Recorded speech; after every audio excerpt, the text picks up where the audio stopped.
All rise.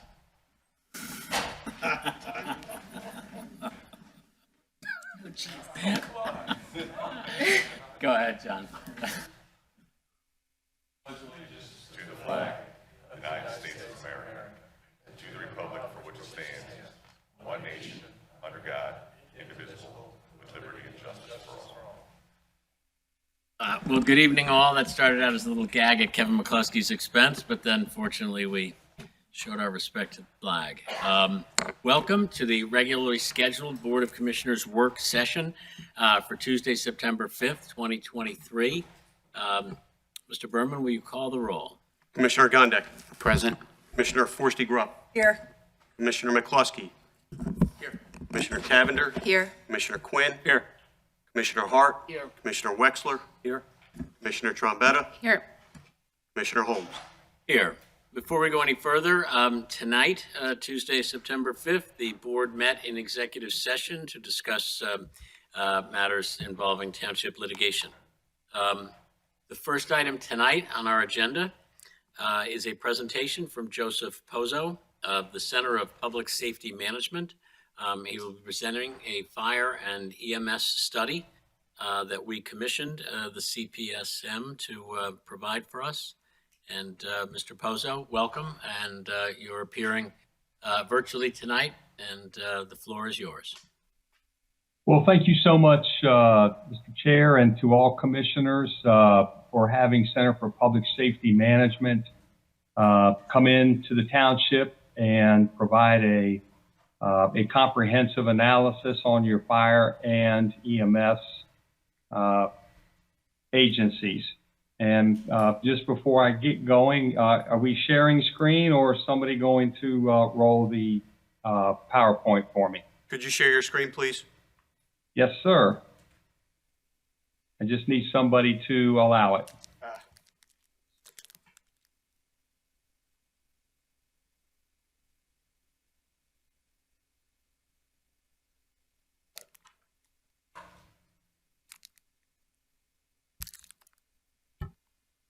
There we go. Okay. Again, thank you so much for having Center for Public Safety Management. So a little bit about our company. We are the exclusive provider of public safety technical assistance to the International City-County Management Association. That's our flagship company and the flagship organization for city, county, township, village managers across the country and internationally. Joe, is there something Yes. wrong with your display? We're not seeing the PowerPoint that you're sharing. Yes, sir. I have it up on, it says that I am sharing. So I will try again. You probably see me now. Yes. All right, so I will try one more time. Do you see that? Yes. Okay. Sorry for that. So again, we are the exclusive provider for public safety technical assistance to the International City-County Management Association. We do a host of things around the country and in Canada, but primarily we do strategic and public safety master planning, technical assistance, such as we did for Haverford Township for police, fire, EMS, and 911 centers. We assist with public safety chief selection. We have conducted more than 400 studies in 46 states in Canada, and that's over 350 communities. We do have some clients that we have gone back and assisted 2 or 3 times. And the fire and EMS team that assisted you, our subject matter experts, had hundreds of years of experience as practitioners, middle managers, and also senior administrators. On this project, myself, I am the senior manager for fire and EMS for CPSM. Rondell Early, who could not join us. He may join us in a little bit, but he had some of his town business that he was tending to. Jason Brady, EMS associate. Dr. Dove Chelst, who is our director of qualitative analysis. He did the workload and response time analysis for both fire and EMS. Dr. Shanfang Lee, a data analysis and data scientist. And Monique Lee did all of our GIS.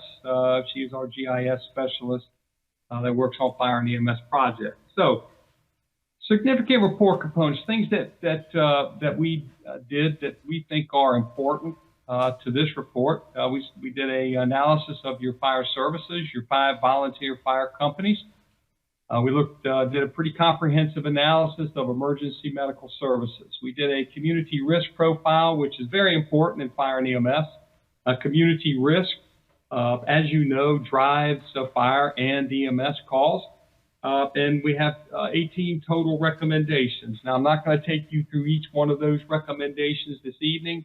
I've couched it in a different way as sort of key findings, which could lead to some questions and some more discussion.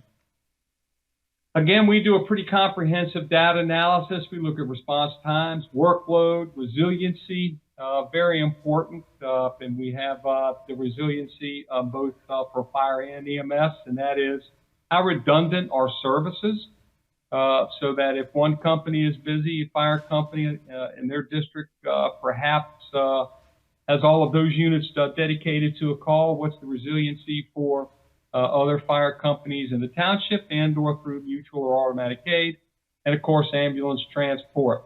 One of the bigger questions in our study was, how often does Narber leave the township? And we've done that analysis, and I've included that tonight. So we'll talk a little bit about that when I get to it. We were on site in December 2022. We did stakeholder meetings with all of the fire companies. We did those in the evening to make sure that we captured as many members as possible. And I will tell you, each evening we had a full house. And you have a very, very good volunteer fire services in your community through the 5 fire companies. They were all very open in what is going on in relationship to fire services in the township, what their needs are. And then gave us some ideas for how we might frame this report. We also spent time with the township manager and management. We spent time with Mr. Poole. In fact, he took us all around the township when we were doing a community risk profile and pointed different building risk out, environmental risk and things such as that. Your transportation risk, which we've couched and noted in that portion of the report. Township and Narberth Ambulance provided us quite a bit of information. We do a document request really prior to any study that we do, and we ask for just information, organizational, administrative organization, and some operational data, and they both were very forthcoming and provided everything that we really needed. Scope of work and what we do for our methodology is we always look at National Fire Protection Association, NFPA standards across the country. In fact, we utilize the NFPA 1720 standard for fire services for the township because you are a volunteer. And certainly the ISO, we looked at your ISO report. And I will tell you, it was done in 2018, so that's been 5 years now, and so it is a little dated, and you have probably and most likely made some changes, and we picked up on some of those that you made for the better. And certainly, we look at fire and EMS best practices across the country, and we apply those where they should be applied in all of our studies. So, some key observations and findings. And again, we met with all of the volunteer companies, so a lot of this came out of that, and a lot of this came out of our research. A lot of this came out of when we were on site. We picked up a lot of things out of key data, your response time data, the workload data, the ISO report, and things such as that. So anytime I say or mention here this evening a need for standardization and compliance or a need for standardization, that is because you just in the fire services end of our report, You lack some consistency across all 5 fire companies. That's not unheard of across the country by no stretch of the imagination. And we have done a number of volunteer, all volunteer, or a predominantly volunteer community. So you just need a standardization first, with the training for entry level and incumbent firefighters and fire officers. That is evident in your ISO report, in the amount of credits that you got out of that. In fact, you can get 9 total credits for training in the ISO report, and in total, the fire companies got about 3 points out of that. So when I get to the part about improvements in the ISO, one of them is training. Some of that it's just not, it could not be documented. We find that in fire departments across the country. But some of it is, just the need for standardization and compliance and understanding different standards that you have to meet as well. And that goes across the board. That's entry level, that's firefighter, that's officer, etc. A need for standardization of the fire fleet, which it really is going to give you more efficiency, certainly, in the repair and maintenance of that. And, not necessarily, and it doesn't necessarily have to be, by manufacturer, okay? But you certainly want to begin to get some consistencies with the motor and the pump, and as close as you can to drivetrains and chassis parts and brake parts and things such as that. And that's really where you have an economy of scales when it comes to, just efficiencies in your fleet. Need for standardization for structural firefighting ensemble. This is very important. You have 5 companies, each with a number of members, right? Some have more members than others. But if you can get to some standardization for firefighting ensemble, there really is economy and scales when you buy it. Okay. And then you can have companies that may be short of firefighting ensemble, and they can borrow from another company if they were to have an extra set or 2 of gear, and then you have this consistency, of gear across the board. But again, that really is economy of scales, and of course, you have to get all 5 to agree to it. But that's easy. We made gave you some guidance in our recommendations in that. That's just, forming a committee perhaps and having, the 5 companies test it, and then everybody coming to some agreement on this is the type of firefighting gear we're going to use as we go forward. And I will just give you an example. Jason was with me and Ron was with me. We spent the last 4 days in a very large county in Virginia, and they have upwards to 17 or 18 volunteer companies, and they have consistency in turnout gear, and so they're able to lend and loan back and forth, and to make sure that they keep everybody in it. So enough about that. I think you get the point. Emphasis on health, safety, and wellness of the volunteer firefighters, right? Entry physicals, annualized physicals, mask fit testing, very important.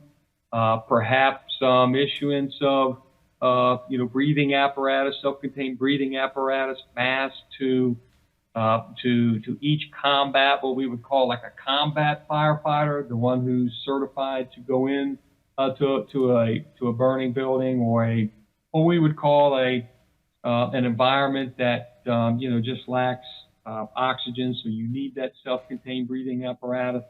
So those are all things that we saw that need some emphasis. Resource deployment to calls, just the need to standardize, and this is standardizing, your box assignments. Okay, so a call comes in. Regardless if it's a structure fire, a gas leak, a car fire, power lines down, it's just really a need to standardize what the resource deployment is on those, right? So a residential fire alarm, for instance, Does that get one engine? Does it get an engine and a ladder? Some companies may send an engine, some may send an engine and a ladder, gas leak as well. It's just different types of resource deployment as you go across the board with the 5 companies. Not only, can that create confusion in the 911 center, the people who are processing those calls and dispatching those calls, but it can create some resiliency issues as you go through. If you have multiple calls at the same time, as well as just not consistency in how you respond. And what that can do sometimes is if one company has a standard of perhaps 2 engines and a ladder on a structure fire, and other companies may have 1 and 1 on the initial alarm. Then it's what's the second and third engine going to do when they get there. So if you build consistency into that, then you build consistency into how people train, and it ties in with your training on what's the first ladder do when they get there, the second ladder, the third and fourth engine, etc.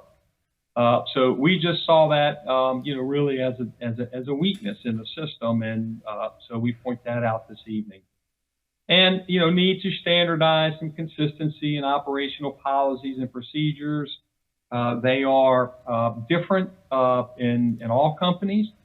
How you onboard people, just operational policies and procedures, around the station, again, on response, things such as that. So I really need to standardize all of that. An emphasis, right? To improve deficiencies in the fire department section of the ISO report. And most of your fire department pieces are very good. But again, the credit for the training, there's a lot of work to be done in the training section. You have training grounds there in the township that certainly can be used, any day of the week, any evening, any weekend. So there needs to be emphasis, particularly on what they call facility training in the ISO, which is, Joe. Live. Joe, can you hear me? Yes. You're mentioning ISO, and I thought it would be a good idea if you explained in a little more detail what that is for the commissioners. Yes, sir. Yes, sir. Insurance Services Office, Public Protection Classification. So what that is there's a national company, Verisk, and the ISO is part of that. And so they have teams that go out into communities across the country, and they rate the community's ability to respond to and combat building fires. That is it. It has everything to do with building fires because building fires are a risk and peril that insurance companies have to write policies for or underwrite policies for.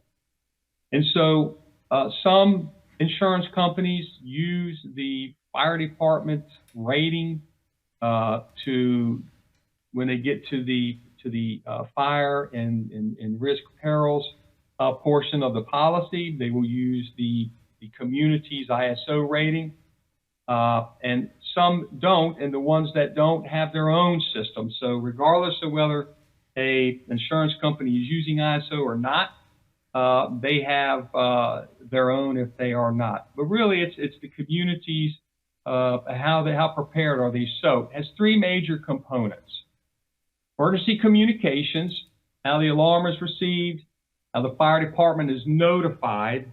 Okay, those are the big pieces there. There are some other pieces, the type of systems that the fire department uses to be notified if you're using automatic vehicle locator, which is built into the apparatus, so they can send the closest unit as opposed to perhaps maybe just dispatching a fire station.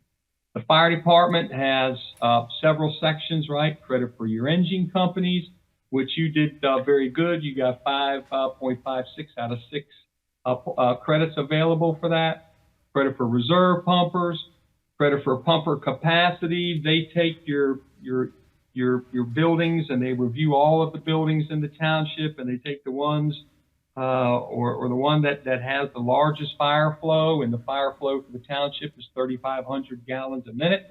So it takes 3 engines to achieve that 3,500 gallons a minute, which you have, which is why you got very good credit for the engine company piece. Credit for ladder services. They look at all the buildings above 35 feet in the community, which you have many. And then, on all of your built upon land, or how are those ladder companies positioned? And there should be a ladder company for every 2.5 mile radius, and for engine companies it's 1.5 miles. And so I put all of that is in the report, which you do very good with. And deployment analysis, and that is, how do you deploy around, and so where are those engines and ladder companies, and then how do you deploy your resources? Credit for company personnel you don't do well in, because it's all volunteer. You got 1.25 out of 15 points for that. Really, volunteer agencies, that is the biggest hit that they take. However, there are some things you could do to improve that.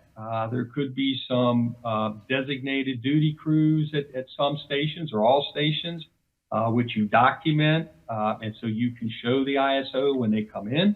Hey, we have duty crews, and they're here from 6 p.m. to 6 a.m. We're here on the weekends. That will give you improvement there. So when we talk about deficiencies, that is one. So I just want to spend a little bit of extra time on that. Then the credit for training. And the training credit really is centered on structural firefighting, and so many hours per year per person for what we call the facility training, which is live training or live burn training.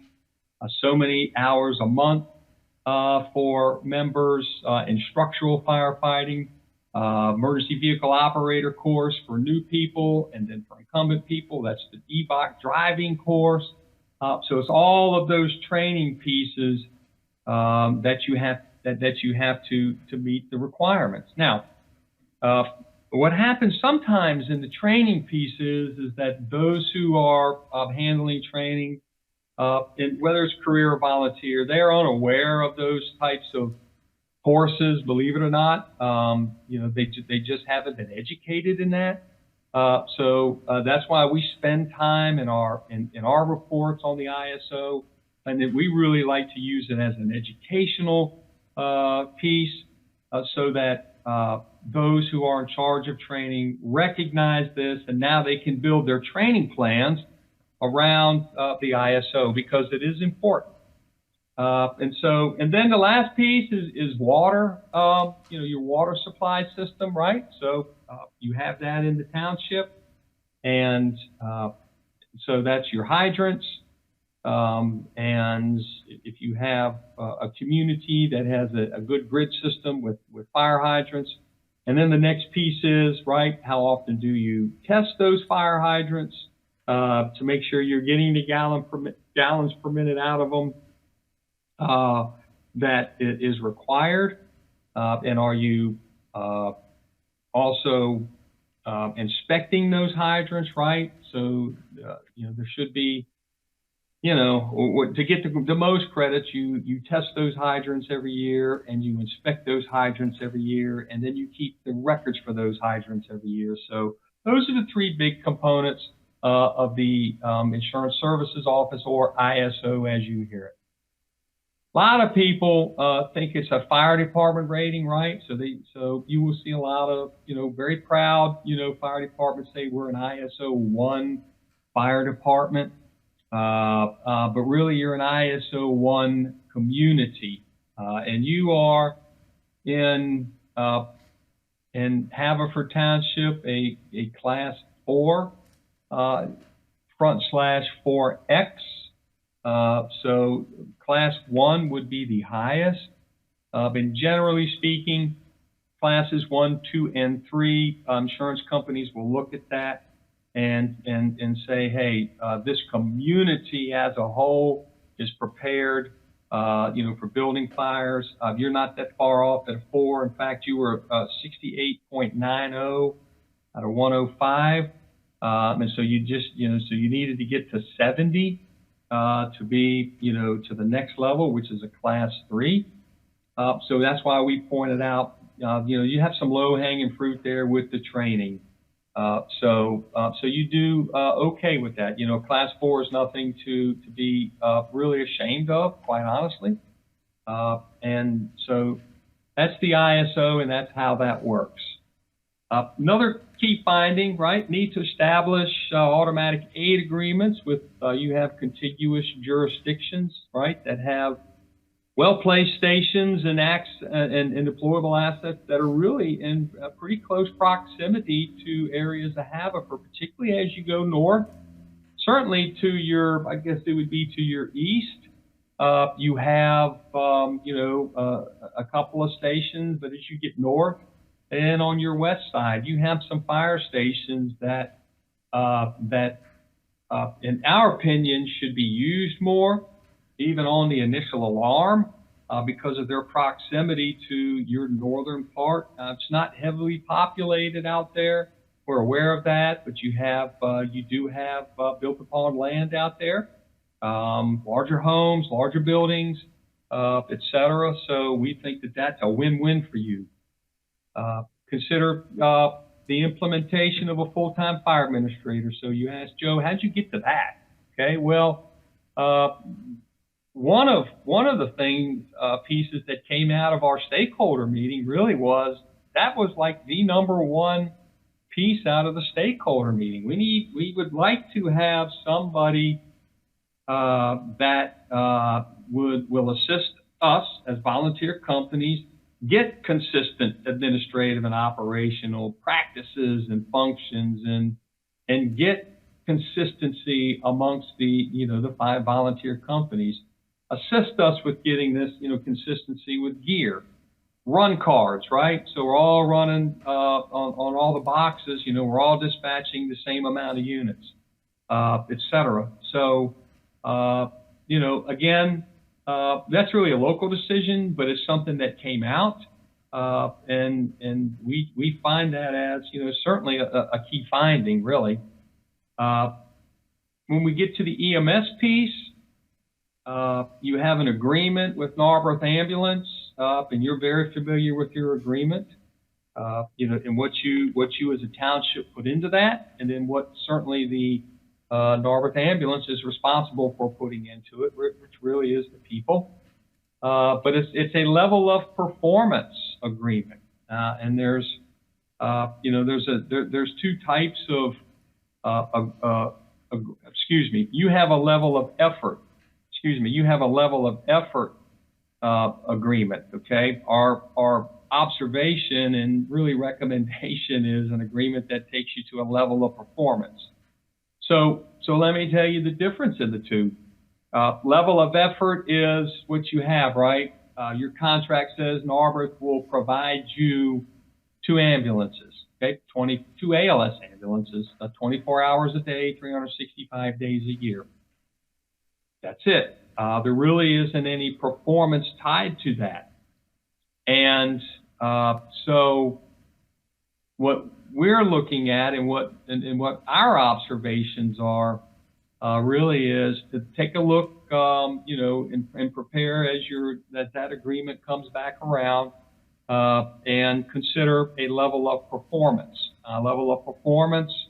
Which we'll go over here in just a few minutes, really is response time based, and things such as that. So I'll save that because I've got a slide at the end that we will take you through, and certainly Jason is here, and Jason is the subject matter expert on that. But you have level of effort now, and a higher level for the township would be a level of performance. And an observation we had is there really needs to be some enhancement in the dialogue and certainly collaboration between the township's director of EMS and the Narber Ambulance administrators. you don't always just want to talk to people on either side, right? When you just have a problem. In fact, I think we have recommended, just regular meetings where you sit down and you share data, you share information, and it's always should be centered on, hey, how can we continue our success with this? How can we make this better? What are we doing? Is there anything you need on the township side from Narber or from the township to Narber? What can we do to assist you anymore? Or, are there any new programs out there? Are there things we should be doing for the citizens, right? Or bring ideas to the table. Last slide on this, really, consider the addition of 1 ambulance to the current fleet. If you have 2, and, really it takes 3 to make 2. And then you're not reliant on, Narber. If you have an ambulance go down to get a spare ambulance in there, quite honestly, the better way to do that is, have 3 to make 2. And then your fleet manager can kind of rotate things around and, because, let's face it, those ambulances, right, they run the wheels off them. They're very busy. You have a very busy system in an urban environment, where you have, you have a lot of weather on the roads, and so you develop all those potholes and things. They're just crossing over all of that all day long, and so it gives the fleet manager time to get ambulances in and do more real preventive things, to those ambulances, and then you're actually, when you don't have one on the street, you're saving miles and you're saving engine hours, and that's important, right? So there are some efficiencies in that.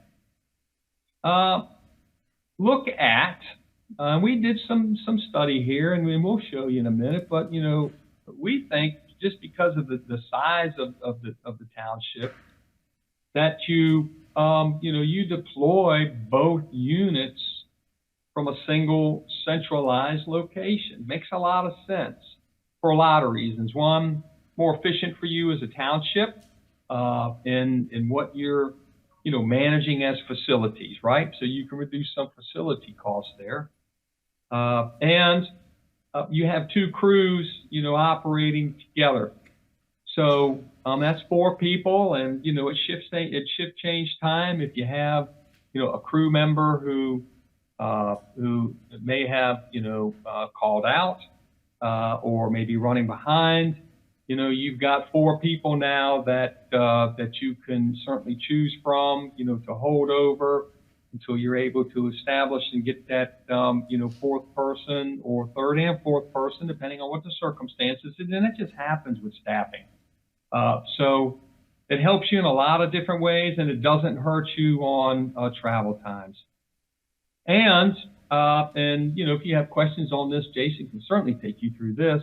There is potential to reduce some ambulance responses through what we term as a mobile integrated healthcare or community paramedicine program, which targets vulnerable populations. It targets frequent users of the EMS system who most likely do not have access to health care, and they use the emergency department for that, or again, a population who has various social challenges or medication challenges, and these programs are designed to really take those folks on as clients to make sure that they have their medications, they have what they need. If it's a vulnerable population, there's no trip and fall hazards in their homes, et cetera. So I think you get the point on that, and we think you have, you've got an EMS chief already. That certainly is a function, and we've talked to him about this. That's a function that he certainly could take on for you. And then, of course, you can partner with the healthcare system, the hospitals in your area. So, what's the workload? So, how do we get to a lot of these observations and recommendations? Well, overall, fire really ran 570 calls inside of the township, which is almost 2 per day. They gave aid meaning they left the township 150 times, and a lot of that is Manoa has a unit that responds out of the township as a rapid intervention team, sort of regionally. So, there are many of those that are counted in there, which is it's a regional program, and that's just a decision that was made, and there's nothing. We didn't see anything there because it's a good program. And then down below are the Narber in-township responses, 3429 total, 3328 though were EMS. You got 101 there, which could be structure fires or standbys for police and or fire on a non-structure fire call. But that's your workload, and there's nothing there that isn't like we see all around the country, right? So 287 false alarms, it typically is the highest around the country. Hazard calls, and then you get to some public service calls, although I think some of the hazard calls probably, or public service calls probably were sort of bunched in there with the hazard, but there's nothing in there that we don't see around the country. And then as you get to illness and other down in EMS and fall and injury, those are typically the top around the country. So there was a question, how many times did Narber leave, right? How many times did they leave the township? Okay, so we looked at it. So 671 times did they respond outside of the township, okay? And you can see the calls there and how many there were, and so that was it was about 2 per day. They left the township. However, 196 times you had a unit come into the town of Haverford, township of Haverford, and that could have happened, quite honestly, when both the units were tied up, and one of the units could have been tied up in the town, one could have been tied up outside of the town, and then they were able to get one into the town. But there's your cut. And at the end of the day, when you look at it in totality, 88.7 or 89% of the time, those units were responding inside of the township. About 11% of the time, they were responding outside of the township. And you can see the biggest, user outside of the township was Lower Merion, 332 times. Then Marple, then Upper Darby, 132, and then Marple at 128. And the rest of them are, you can see them there, kind of spread out, around the township, or perhaps a township or two over, okay? So, but that's the numbers there, but that's the EMS system today, okay? So, EMS across the country, and really doesn't matter what region we're in, this is happening. Narber is unlike any other, private system in the country, that is struggling with members, struggling to recruit, struggling to retain, particularly at the medic level, and you've got something, quite honestly, very special where you get, to ALS, Advanced Life Support, ambulances, inside of the township through contract. There's a lot of, we just finished a study in Alabama where they have a regional private ambulance service, and sometimes they're showing up with driver only. And the fire department has to pick up the second piece or the advanced life support piece. So it's happening everywhere, and it's what's also happening is an ambulance in a city or a town is leaving, for mutual aid or automatic aid somewhere else, and then you're getting them in. So, but 89th percentile, they are inside of the township. So where's all the workload? You see on the right, we'll start the blue blob there. That's the EMS workload, and you can see it's centralized in the, in the more densely populated, sort of urbanized areas of the township, and fire. Not as many fire calls, but if you just kind of look at where the spread is, they're all up and down, Oakmont, Brookline, Atlantic, and then over to Manoa is kind of where it's centralized, and then some sporadic calls up to the north. So we talked about mutual aid, and here's Haverford Township here, and then you can see what you have, sort of around, the township itself. So you have Broomall, and Broomall has a fire company here, just sort of to the east, and then Bryn Mawr and Marion, you have here. Penn Wayne here, so, and then of course certainly Upper Darby down here. So you have some companies, and I would just kind of split right here, right? This is your northern part, where when we go back to the demand, right, you don't have a lot of demand up here. The road network certainly is a little bit more spread out, but on fire calls and, even EMS first response, if you needed it, you're light, because, Oakmont sits about right here. And so, these are somewhat closer. So, just our observation is, if you got, some automatic aid agreements with them, and included them in on certain boxes, particularly structural boxes, structural fire boxes, and you could add some more, whatever you would decide to do, but we think that's important. So the next big piece is the fleet, right? So you do have some fleet.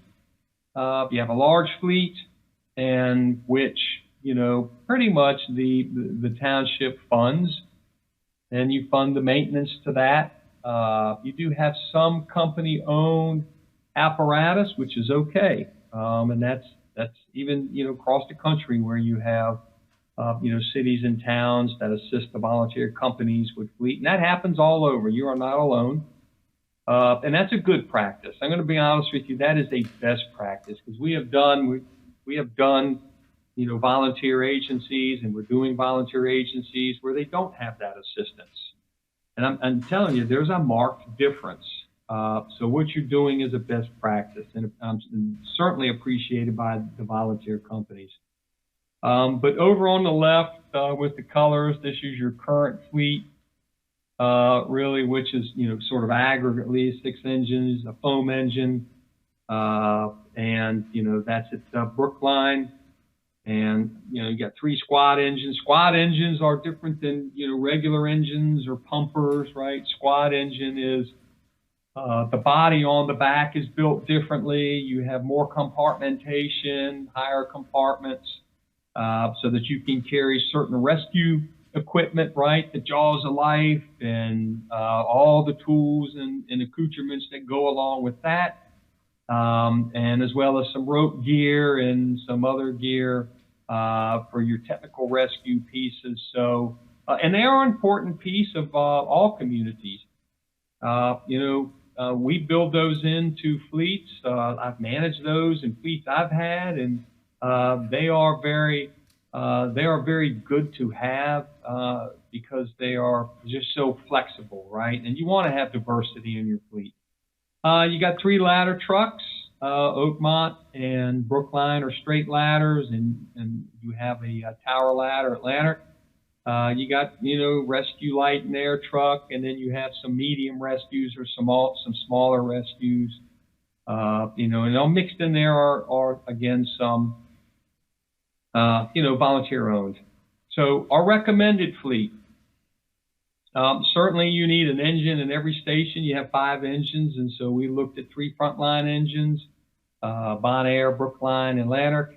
and 2 squad engines, Manoa and Oakmont. Brookline has that 1 foam engine that could run as an engine if it needed to, but that's a specialty piece. Then we recommend 2 reserve engines, right? Just go back to the ISO, and what the ISO says, 1 reserve for every 8 frontline engines. And so, but what we did here is because we have done some reduction from the one on the left, put a reserve engine at Bon Air and put a reserve engine at Lanark, and we've got all of that scripted out and how that flows over the next many years in replacement in our technical report. But those engines can be available as frontline, actually, because they're in the station. So if they're there and you get there's a need for them, there's a need for a response, then they certainly can be used. 1 heavy rescue at Manoa, they're all trained up for that, and we looked at that unit, and they're very confident in what they do, and so we think that's the place for that. 2 Quint ladders, right? Quints are versatile because they have the ladder, they have a pump, fire pump, they have water tank, they have hose, so you can essentially use them in anything, quite honestly. They could be go out first as an engine or a pumper. They can go out as a ladder. So that's a very, again, flexible piece of equipment. And you need 1 reserve ladder. And we really just recommended that to be, for Bureau of Fire, right, station location to be determined. But Lanark's got a ladder. You can put the reserve there, and if it's needed, it's there and it's in a station. It's kept up. Then you certainly can, use that out if you need it, front line. So we've given you a recommended fleet replacement plan, very detailed, and it considers 100% full replacement or refurbishment, right? The NFPA standard, there's 2 different types of refurbishments that can be done. One is a little less costly, but that really is up to your fleet manager, who's very good. We spent a lot of time with him, and I didn't mention it, maybe where I should have, but very good. He's very proud of what he does in his shop, man. He welds and builds things and repairs things, and he just does a fabulous job there. And so that I would leave that decision up to him. But that's your fleet. Now, that's our recommendation, right? There could be other considerations, really, but that's a local decision. And so we will leave it to the locality. So response times, when you just talk about EMS response times, because really fire is, we've got those in the report, but because of the NFPA 1720 standard, volunteer fire isn't really measured on the actual travel time to a call. That is measured on how many people you get to a structure fire, right? So in an urban area, that's 15 people in 9 minutes at the 90th percentile, and then it goes down suburban to rural after that. But we've built all of that in there, and we did not see anything, and we were able to capture, how many people respond to calls. However, because there's no tracking of, when you get the 15 people on the scene, right? There's nothing in the CAD system that captures that. But we have captured EMS response times, which are important. And so we show them in the average in the 90th percentile. The 90th percentile really is the measurement, nationally. And so let's concentrate on that. So dispatch time is really the 911 center with the county. And that is, they get a call, they're processing the call, they go through a series of questions, and that's recorded until the call is dispatched, okay? And so that's at 2.6 minutes. And, depending on the system they're using for EMS, one might look at that and say that's okay, but there could be some improvement there. But that's something the chief of EMS needs to work with Haverford, Delaware County 911 on. Turnout times, 2.5 minutes. They're also referred to in EMS as shoot times, C-H-U-T-E, shoot times. They're not mobile, right? So they're not dynamically deployed. They're in a station. But I'll just give you the NFPA 1710 standard for fire, okay? Which is an all-career fire department. So this is an all-career EMS. If you want to draw some comparison, NFPA 1710 for an EMS call, their turnout time or shoot time is 60 seconds. So Narber needs to focus in on that turnout time because that's going to cut down on overall travel time, okay? Or excuse me, overall total response time. We've made some mention of that, but that needs to be addressed. And then travel time. You got an 8-minute travel time in the township. Okay, so no matter where they are, whatever what direction they go in, they got an 8-minute travel time, which is pretty daggone good. Okay, and so the total response time, even when you look at the what I would call a less than desirable shoot time or turnout time of 2.5 minutes and a less than desirable dispatch time of 2.6 minutes, you still have a 10.6 minute total response time, which is very good. Okay, because that covers your high acuity calls and your lower acuity calls. And so there was nothing in your total response time that stood out as making us nervous, other than your turnout and your dispatch time, which we talked about needs to be addressed. So we mapped out, what would it look like if you had a centralized station, okay? So, when you look up here in these maps, this is the 2-station model that you have. So we looked at 6 minutes and 8 minutes. And so at the 6 minute, the entire township is covered, but you do have a pocket down here in Bon Air, and I'm sure some of this is Manoa, but mostly Bon Air district. At the 8 minute time, you can see, at the 2-station model where, you've only got a pocket left down here. So, 8 minute travel time with a good shoot time of, a minute or less, and with a improved, call processing time, you've got a very, very good travel time. Then when you kind of look at, what happens if we just put them all together in the Quattrani building, right, which is what we recommended. I don't know if the Quattrani building is still available today, but some centralized, station. Your 8 minute, 6 minutes going to look the same because, you have a, unit there now in the 2-station model, and so your 8 minute will look the same, and you haven't lost anything. But as you go, from 6 minutes to here, you can see the colors change because really the 6 minute up here is this sort of purplish color, but it mixes in with the, that orange or yellowish color here, and the red is pretty much the same. Although, I asked our mapper, and the 8 minute for the second station, sort of cuts off right around in here somewhere. So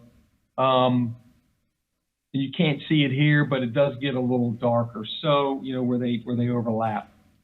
So from a single station, I think that's a very good option for you. And there's a lot of efficiencies, as far as your facility management goes. And you can see the heaviest demand for EMS is going to be well within that 8 minutes, regardless of where the call is, particularly up north. And you still got a small pocket down here in the Bon Air district. But, when you look at that, you've got almost a 90th, you do have it, a 90th percentile at 8 minutes from a single station. So we think that's a good bet for you. EMS strengths and weaknesses, and we've only got a couple of more here. So, we took a dive into, where is EMS strong, where are they weak? Certainly, they have an active, engaged operational medical director, which is so very important in EMS because they assist with all the protocols, they assist with training, they assist with quality assurance. So very, very important. And the medical director there covers it all. Good operational span of control. You have, right, dedicated ALS service 24/7, 365 we talked about. You have access to additional resources for surge. 196 times you had a unit come into Haverford Township. That was outside of Haverford Township, so they do have those additional resources. They are engaged in the community and certainly in the medical community. We talk to their administrative and operational staff and leadership, and spent a lot of time with them. I know Jason did a couple of times, and then Ron Early and I did as we were on site, and they're engaged, and they are all EMS, as is your chief of EMS. Quite honestly, he's all EMS, and he's got a big heart, and his heart certainly is in EMS. And certainly dedicated township again. And I will add to this. I want to add dedicated township manager. I know Mr. Berman really, certainly wants the best for the community in fire and EMS, or he would not have, and you would not have, right? And the commissioners, you would not have, commissioned this study. I think all around, just the township itself with the manager and the commission and certainly the EMS director, you've got a very good thing there when it comes to EMS. A couple of weaknesses, right? There's always room for improvement. Delaware County, the PSAP there does not use what is called priority medical dispatch, which classifies calls. Takes, there's a group of high or higher acuity calls, and then your very low acuity calls, and then you have sort of middle of the road. And it's very important to classify calls. And now across the country, EMS systems are moving to what should we be running hot or with red lights and sirens on? What should we be running cold, no red lights and sirens? What calls should we hold that are very low acuity, et cetera. So, but they don't have that capability. And we talked to the EMS chief, and we talked to Narber, and there just has to be some discussion with the county 911 center on what's the best for all of the communities in the county that they dispatch to. Don't have any community-based health initiatives, right? We talked about mobile integrated health, community paramedicine. That ET3 really is all about alternative transport sites and paying EMS to take patients, and it's just primarily those patients who have or don't have good access to health care to alternative sites. And instead of overloading the emergency department at the local hospital, and they get reimbursed for that, where otherwise, if you're not participating in a program like that, you won't.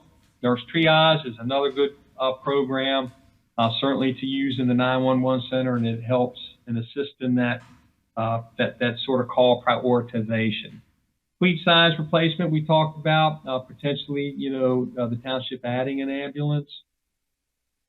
The effective collaborative communication at the leadership level we talked about. And again, looking at if you desire a level of performance, contract, which is, working, with Narber, the township working with Narber Ambulance and the medical director, to get to a level of performance, right? Which is, clinical performance. That is, how many minutes on scene of somebody who's having a confirmed myocardial infarction or heart attack, okay? Somebody who has, all of the signs and symptoms of stroke and needs to get to a stroke center. And the myocardial infarction patient who the paramedics or the ALS people have diagnosed, getting to what we call a STEMI, center, right? STEMI, that's ST elevation, myocardial infarction. Way too in the weeds, but if I don't say STEMI and at least give you the words, that's somebody having a heart attack that is diagnosed in the field through electrocardiogram and all the signs and symptoms. And so there's certain clinical times that you only want to spend on the scene, and then you more rapidly transport really. Turnout shoot time criterion, right? If you had a level of performance that said 60 seconds, then you can hold them accountable for that. You can't hold them really accountable now other than talking to them about it because you don't have it in your contract. Response times, right, to high acuity calls, that's, where you work that out with the medical director. It could be, 9 minutes, could be 10 minutes. It's the standard that, the town and the medical director comes up with. You have their response times, and so I would base it around their current response times. Don't make it impossible for them. And then, of course, moderate acuity and low acuity, right? And the low acuity stuff, and even the moderate acuity is, on the lower acuity, do we send an ambulance, right? Or because you're so busy, you may have to hold that call because you have another call, and so the ambulance may get redirected to the higher acuity call, right? But that all ties back to priority medical dispatch and something that, that's just a piece of that system, okay? So that's it. I will stop sharing if you like, sir, and we'll go to any questions anybody may have. Thank you, Mr. Pozo. Any of my colleagues have any questions? I do have a question. Thank you, Mr. Pazzo. On slide 15, when you're looking at the EMS response times, the second 90th percentile chart that you have there, it doesn't look like the dispatch time is added into the total response time. All the way across? Yeah. So what Well, does that do to our average or our times? Let me check that. I don't know if that's. Let me check that. And is it okay if I get back to Mr. Berman on that? Sure. It looks like you just Okay. missed adding in that number. Let me look, okay?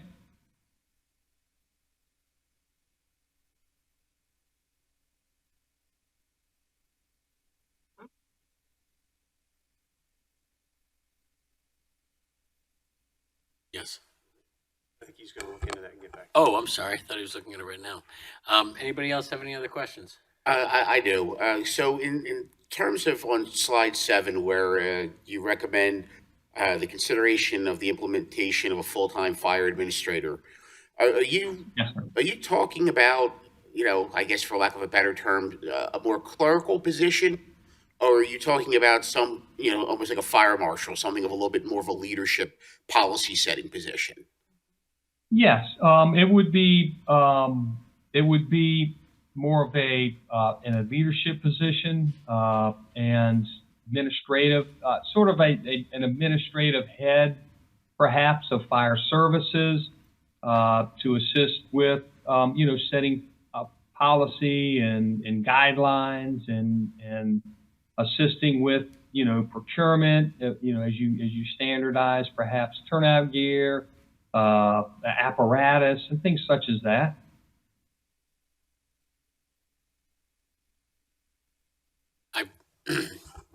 Mr. Pozo, on your slide 6, 5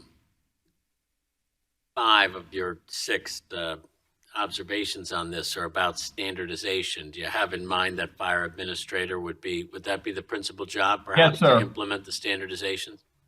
Yes, sir. Yes, sir. Yes, sir. All of that consistency stuff and standardization, particularly, let's go to the first one, the training, ensuring that, the administrator can either work with, right, or through the Bureau of Fire and, set a annualized training, perhaps at the training facility, making sure that and outlining the structural firefighting courses and programs that are required, through like the ISO, making sure that people get the number of hours that they need, and, above all, making sure everything gets documented.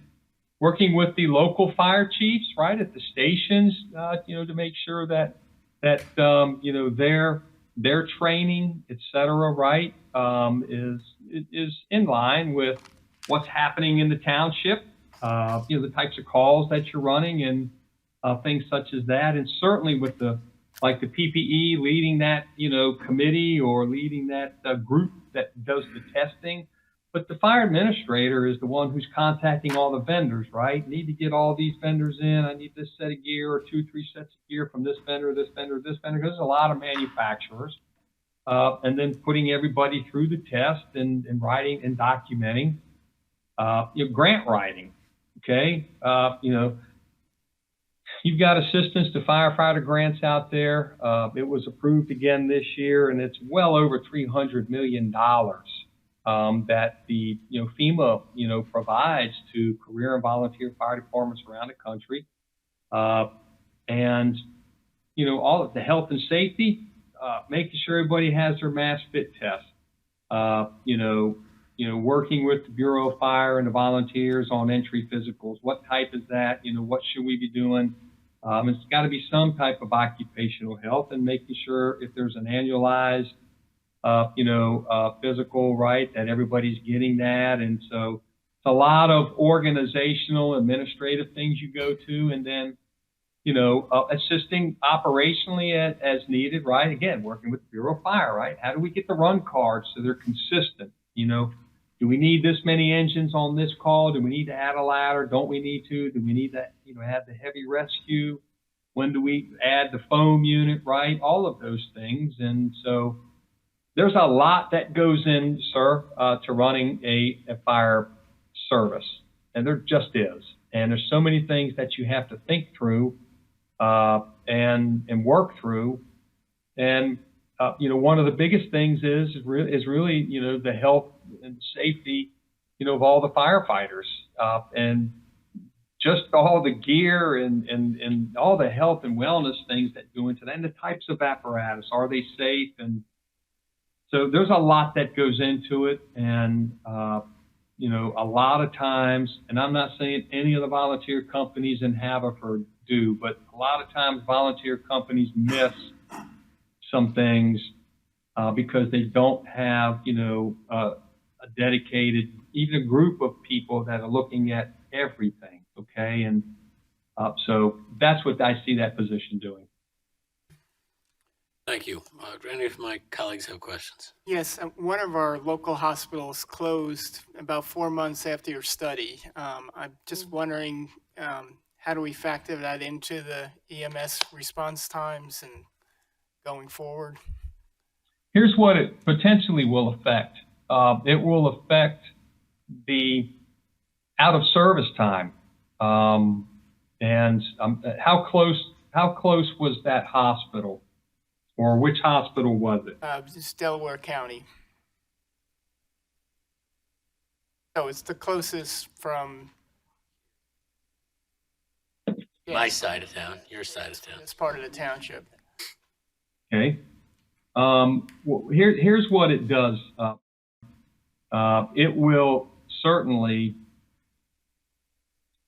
if they have to go farther to a hospital, then it adds whatever transport travel time that is to the call.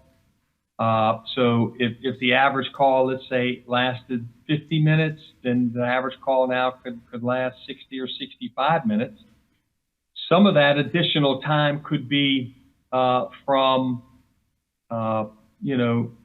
this, wherever they're going, because this hospital closed, right? Now the emergency department is just that much busier, if that makes sense. And so EMS agencies across the country battle every day with,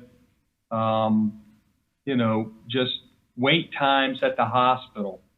They're not able to, offload their patients quick enough, if that makes sense. So it will extend, it potentially is already extending time in that.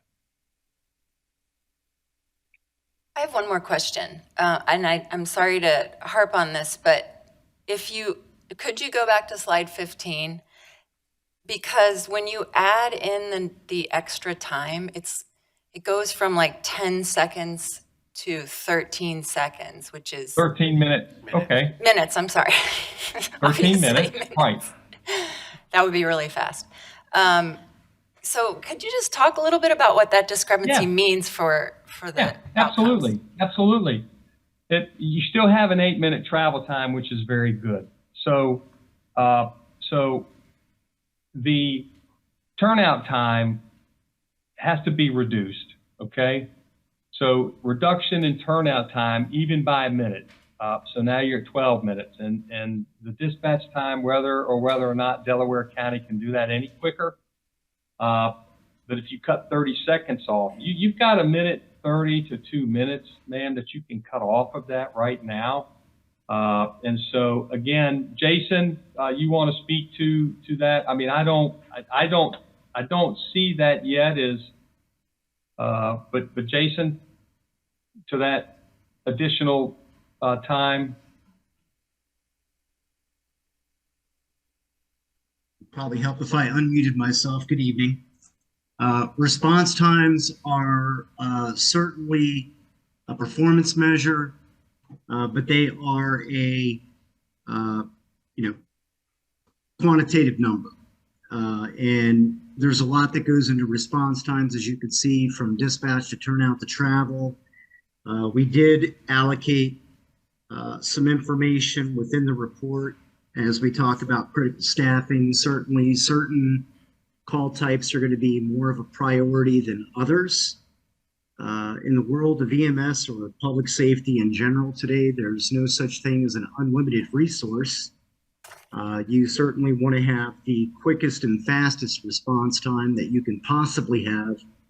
And I think through this report, we found opportunities to reduce that. I've been going through the data dive right now, and I know Joe will get with the team and we'll get back to you on that 90th percentile chart.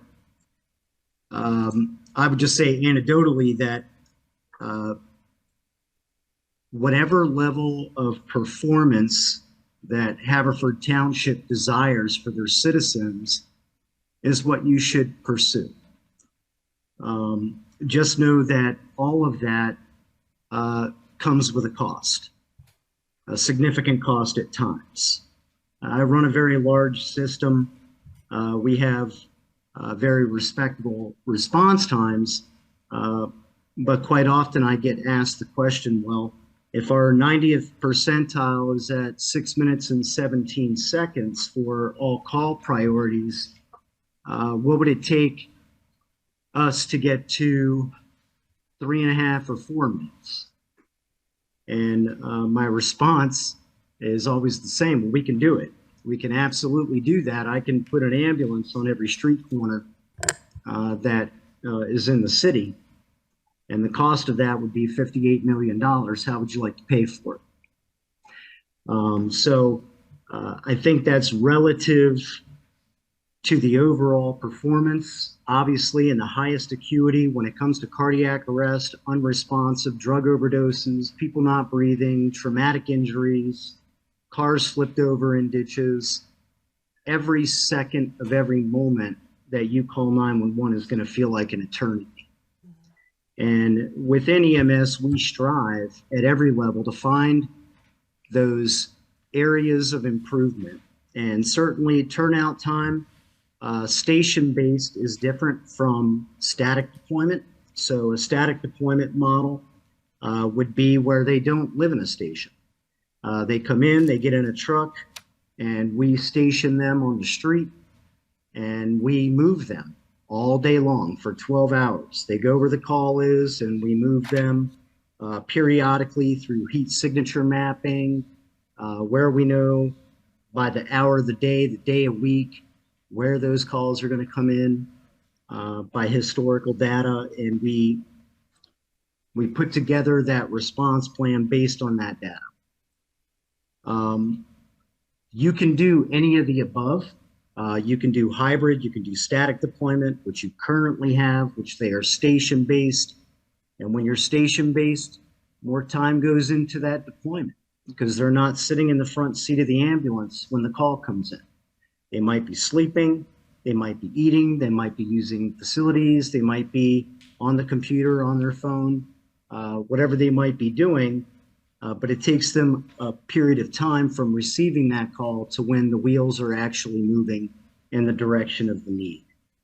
So all of those intricate details come into what response times look like, what's appropriate, what's not appropriate. And I will say this, NFPA in a fire-based system for EMS, 1710 is very clear about the first arriving response unit, the first arriving transport unit, and what that time looks like. A lot of people have measured themselves against a benchmark for the highest acuity of 8 minutes and 59 seconds because that's what existed. The reality is there is no national standard for EMS transport response times. And different localities will adjust and make those determinations individually as counties, cities, states require. Sometimes it's proclamated in statute, sometimes it's outlined in a level of performance, which we talked about. You can have and create the best measurements that you think are the most important for your community, and that needs to be a collective discussion with your current provider, with all relative stakeholders, and I would certainly encourage that as that's an important piece. I hope Thank that you. answered the question. Thank Sure. you. No, actually, I want to go back. I'm sorry, but my question is, if the math is wrong and the minutes are actually closer to 13 than 10, what does that do to how you would evaluate the performance of our EMS department? Is that the That's a number's very not good the same? question. What? Yeah, no, I'm sorry. The number's not the same as what's on your presentation. And my question is, it adds 3 minutes to the total response time. So my question is, when you initially talked about it, you had a certain evaluation of our performance. And my question is that still accurate since the response time is 3 minutes more now? So as Mr. Pozo related to, we're going to go back and take a look at that data sheet that could potentially change our position based on what we refer to as Delta, Echo, the most sincere priority types. But in terms of the overall general performance at the 90th level, understanding your geography and your travel time to a call, which is almost, it's 8 minutes. That's a significant amount of distance that has to be traveled. So all of that would have to be factored in, and we will certainly go back through and take a look at that. It could potentially change the analysis on certain types, but maybe not necessarily as the system as a whole. Thank you. I mean, it seems fairly simple that it's like, 30% different. So I don't see, ma'am, I don't, you have a very good travel time. That will not change. And we show that on even the bleed map. So you're very good there. Turnout time needs to improve. So that was at the 10-minute mark. Okay. So that needs to improve. That needs to be, you need to cut a minute or more out of that. They do. But the dispatch time, that's Delaware County. And I really don't think anything's going to happen with that. But I think once the EMS chief has this discussion with, and he may have already had it with Narber, I still think that even at 11 or 12 minutes, okay, you are, there is a good system in place. Just when we see what the response times are around the country. thank you. Yes, ma'am. In follow-up to the, just since we're talking about that, I have other questions, but because we're talking about times, I can't help but notice that the turnout for motor vehicle accidents seems to be by far the quickest. And cardiac and stroke is by far the worst, not by far, but is the worst.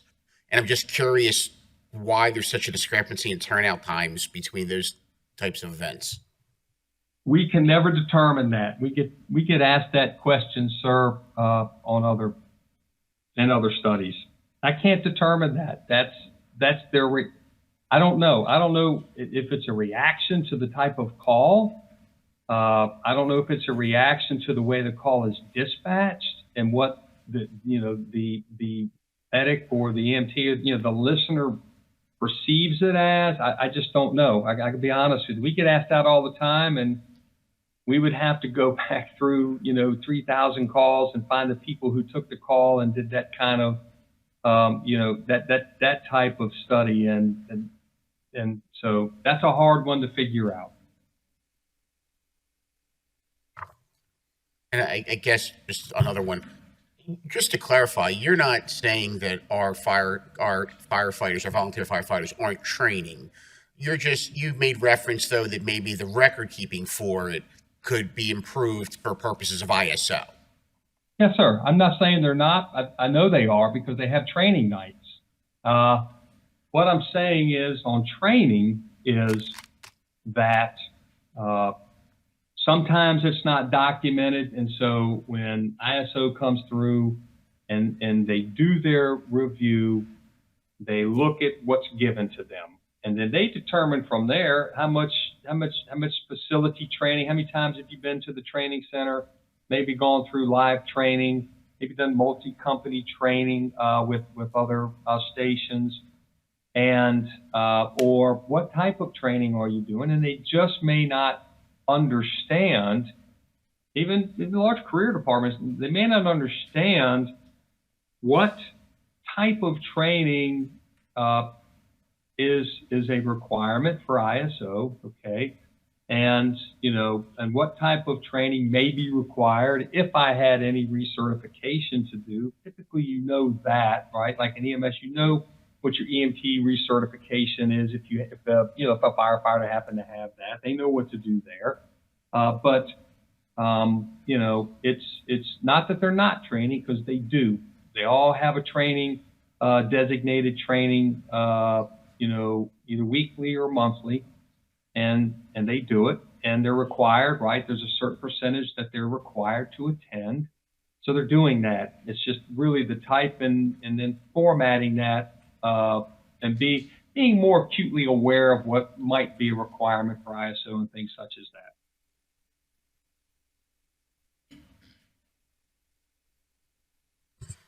Any other questions from any of my colleagues?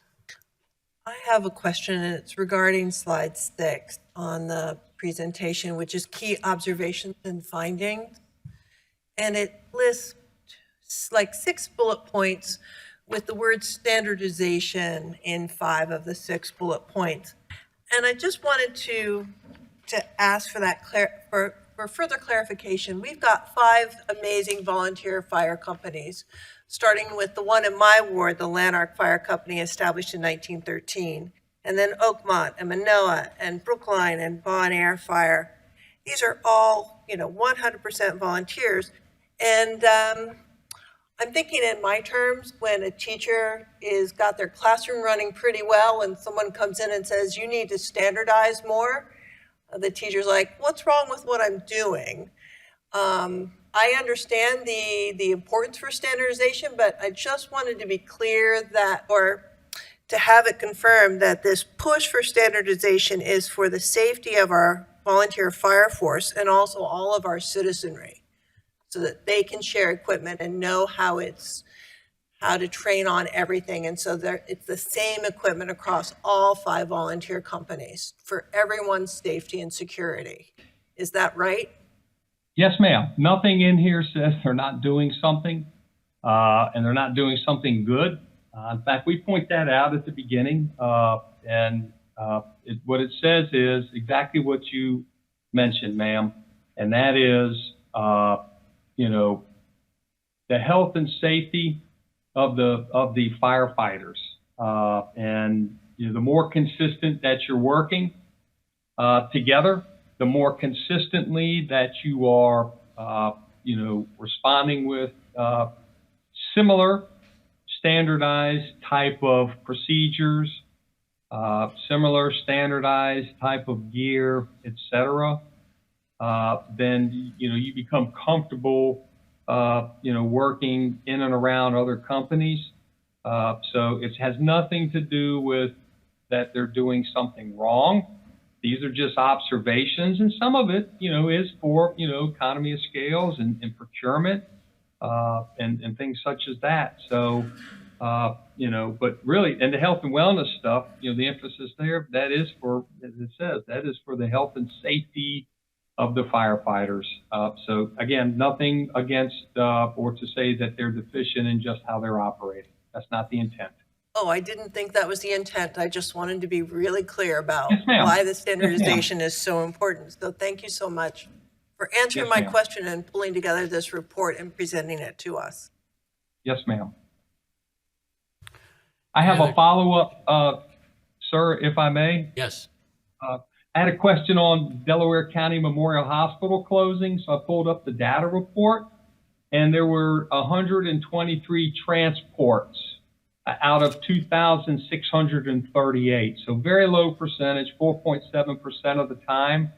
Largest transport was Bryn Mawr, 1584, followed by, I'm gonna take a guess on how to say this, Lacanau Hospital, 903, and then it went to Delaware County, and then very, very small numbers after that, sir. So, ma'am, to answer your question, 123. So if they have to go to the others, it could just be some additional travel time, and it could be some additional wait time at the hospital because this hospital closed, and so people are going to the other emergency departments. Thank you. Thank you for looking up that information and providing it. Do any of my colleagues have any other questions or comments? On behalf of all of us, I do want to thank you for this report and your excellent presentation today. Thank you for presenting it as well as answering our questions and getting back to us on the reanalysis of the data on page 15. We will look forward to receiving that and thank you again. Yes, sir. And sir, my sincerest apologies.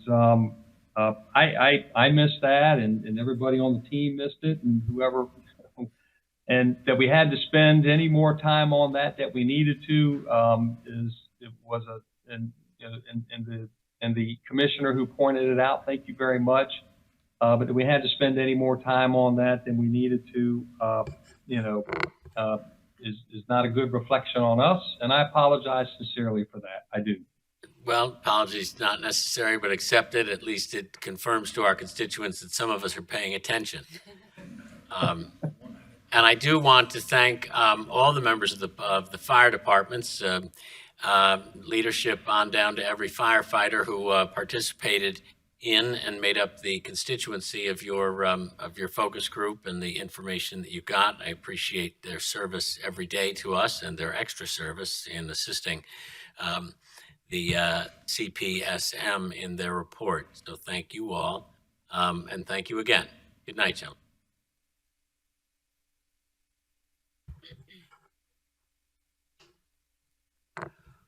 We will now move to the rest of our agenda. Next on the agenda is Commissioner Committee updates. Does any commissioner wish to report on the happenings of their committees? I will report that as a consequence of the conversations we had over the last couple meetings about township facilities, township fields, that I am announcing an ad hoc naming policy committee that will meet to discuss standards that we as a township should adopt for purposes of naming township property after any of our any of our, citizens. That ad hoc planning committee will be made up of the vice president of the board, as well as the chair of Parks and Recreation Committee of our board, the chair of the Township Property Committee of our board, our township manager, and our Parks and Recreation Director. So for 2023, Commissioner Trombetta, Mr. Hart, Mr. Wexler, Township Manager Berman, and Parks and Recreation Director Brian Barrett. If the five of you could get together and map out a strategy for reporting back to us as a board on some ideas or your idea for naming policies that we as a board and as a township should consider. I would appreciate that greatly.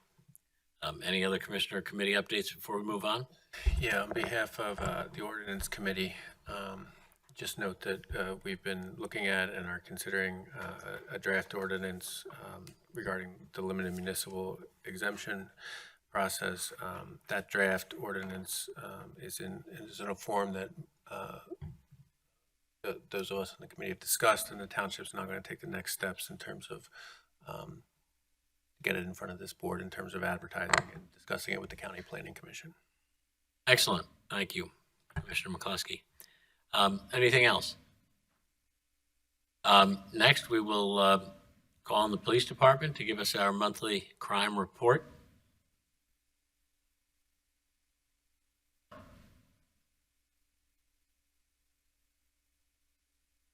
Thank you, Commissioners. Just as an add-on to Joe's presentation as far as EMS, I think one of the things that was left out of that was initial response on a cardiac arrest for police and direct from our on-site paramedic. We just had a cardiac arrest last week down by Chatham Park. Man fell off a porch not very high. We had 6 officers there, uniformed officers, in a matter of minutes, brought his pulse back. We had 6 officers, 2 detectives, a chief and a deputy chief there. And that's the response we get. Jim, how many stays have we had in the past couple of months? 4? I think we're at 5 cardiac arrest reversals prior to arrival at the hospital. We call it ROSC. I think that's very important to be a part of that, because I know Joe didn't focus on that because it wasn't part of that study. But with the training that the paramedics give the police department, the equipment we carry, our initial response. As soon as there comes in as a cardiac arrest, you have multiple police officers responding, and they're there in minutes, starting CPR, putting the AEDs on, and getting things moving again, and saving life. Paramedics come right after that, start administering drugs and do what they have to do, but it's a joint effort by multiple people. And I have a picture of it. I'll share it with you all tomorrow, just to see that mass of people in one patient to bring him back and bring her back. And it's really, Jim always gives us an update later on to find out that people walk out of the hospital when they're dead on the street. So it's something to consider, when you look at these studies. So thanks for that, Chief. Appreciate it's very that information. important. The chief's report for August of 2023, 19 criminal arrests, 194 traffic citations, 6 non-traffic citations, 243 written warnings, and 535 parking tickets. Had a burglary in the 200 block of East Manoa Road. The victims arrived home and found their home had been entered through the locked rear door. Cash and jewelry were taken. Investigation is ongoing. Had a sex offense, and I think I made you all aware of this last week, where a woman was stalked when she got off the train at nighttime by a male who followed her. She ended up spraying a mace on his face, and then we had another incident where a naked male was running through Haverford College. He was identified within 48 hours and was arrested. We had 2 motor vehicle theft attempts. Hollow Run, one was taken from there. A GMC Terrain and a 200 block of North Eagle, a motorcycle was taken. 11 auto thefts from autos, 1400 block of Delmont unlocked vehicle, cell phone and credit cards. The cell phone GPS showed it was a 42nd Lancaster in the city of Philadelphia, and phone and credit cards were later recovered from a nearby mailbox. $300 was stolen in cash. London Country Club, the windows broken out of a car while the victim was in the country club. 700 block of Ardmore, unlocked Honda. 700 block of Ardmore, another unlocked Honda. 1700 block of Westchester Pike. Edmonds Avenue, Lawrence Road, Waterford Apartments, Ormond Avenue, unit block of Holbrook. An officer observed a person in the roadway. He learned the person belonged to a nearby resident. The victim was alerted and states the person stolen from an unlocked Lexus in her driveway. 100 block of Myrtle and the 1300 block of Leadham Road. And 2 bicycle thefts and 8 canine usages. That's the report for the month. Thank you, Chief. Chief, it is, school has started again. Yes, it has. Haverford High has begun playing football again. We have a lot more activity, a lot more kids out now on our Fridays and Saturday nights. That's correct. Anything to report and/or let us know how things are different than they Well, were yeah, last as year? you know, we started the bicycle squad again back when we had some incidents over the summertime. So we have kept that moving right through. Now, we knocked it back during the week. They're out on weekends. We had a conversation with our monthly meeting with the school district, and when there's a football game, that overtime will be borne by them. So it's a shared enforcement between the school district and the township. So we have the regular detail officers are there, plus the bicycle officers that actually can take care of the perimeter and keep things moving, because when kids congregate, things happen. So we're right on top of that. And everybody has seen the incidents in area high schools where weapons were found, gunshots and things like that. And I never want to say it can't happen here. It's just, what can happen, but we want to keep everybody safe and have enough police presence. Do the police department and the school district have what they need from our township for purposes of your anticipated needs this fall? Yes, and we meet with the superintendent monthly, and she instituted that when she first came here. So if she came in, we talked to the director of security or one of the assistant superintendents. So we have an open dialogue constantly, where if there's any issues, we talk directly to her, whoever the designate may be. So we don't have any issues as far as what's needed between the school district and the township. Perfect. Any other questions for the chief? Chief, the mail tips, have they been down, it seems like? So Commissioner, you should have brought that up. Yes, they have been down. good, and I hope I don't come back here next month. I'll blame it on you. well, thanks. And I just want to thank you too, because this was the first year in June, July, and that I did not get calls about the parks with kids there at night. So I think that was because of Thank you. you guys. Thank you. It's an effort. You gotta stay out there and stay on top of them. Kids are kids, and they do stupid things. I think your constituents are just getting more patient. Or they moved. I don't know. Yeah, they moved. Chief, I have a question also.